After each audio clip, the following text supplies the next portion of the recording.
If you saw money laundering in plain sight, would you even recognize it? Today, we're diving deep into the shadowy world of high-stakes finance. Let's imagine you've just come into a large sum of cash, let's say from a very successful, but not entirely legal, enterprise. How do you make that dirty money look clean? Well, you don't just walk into a bank and deposit $1 million in a suitcase. That's amateur hour. That rings alarm bells everywhere. No, the pros have a system, a playbook, and today I'm going to walk you through it. First things first, you need to break up that big pile of cash. This is called structuring. Instead of one huge deposit, you'd make dozens of smaller ones. You'd visit multiple banks, multiple ATMs, all on the same day. The magic number to stay under is $10,000 because anything over that gets automatically reported. So you'd make deposits of, say, $9,500, then another for $9,000. You'd keep it varied, random looking. You might even hire a team of people, we'll call them Smurfs, to make these deposits for you, spreading the cash across countless accounts. It looks like a lot of small, unrelated transactions. But to a trained eye, this pattern is the first giant red flag. Next, you need a way to move the money around and obscure its origin.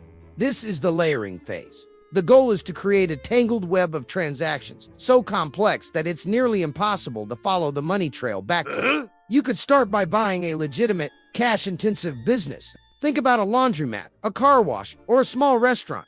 These businesses have a natural, high volume of cash flow. Now, you start mixing your dirty money with the clean money from actual customers. You'd over-report your daily sales. Suddenly, your quiet little laundromat is supposedly servicing hundreds more customers a day. The books look great. You pay your taxes on this new income, and just like that, the cash starts to look legitimate. But we can get more sophisticated. You might set up shell companies, entities that exist only on paper, often in offshore jurisdictions with strict banking secrecy laws. You start wiring money between these companies, disguised as payments for non-existent goods or services. Company A in one country pays, Company B in another for consulting fees. Company B then loans the money to Company C. It's a dizzying shell game. You could also get into real estate. You buy a property with dirty cash, then quickly sell it. The money you get back from the sale is now clean, documented profit from a property flip. Or you could play the art world. You buy an expensive painting with your cash, and then sell it at an auction. The proceeds are now legitimate income from an art sale. Finally, the integration phase.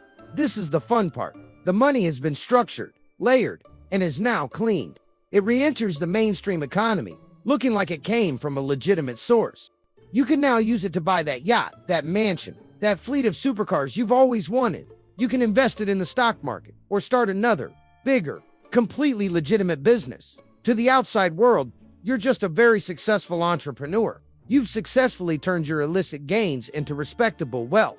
But here's the catch. Every step we just walked through, every trick of the trade leaves a trace. The structured deposits, the business with inexplicably high revenue, the complex web of offshore companies, the rapid buying and selling of high-value assets, these are the very red flags that investigators are trained to spot. What looks like a brilliant scheme to the person doing it is often a clear pattern of criminal behavior to law enforcement. So while this might sound like a guide to getting away with it, it's actually a guide to what gets people caught. The world of finance has its secrets, but very few stay buried forever. Thanks for watching. Want more videos breaking down financial crimes? Subscribe.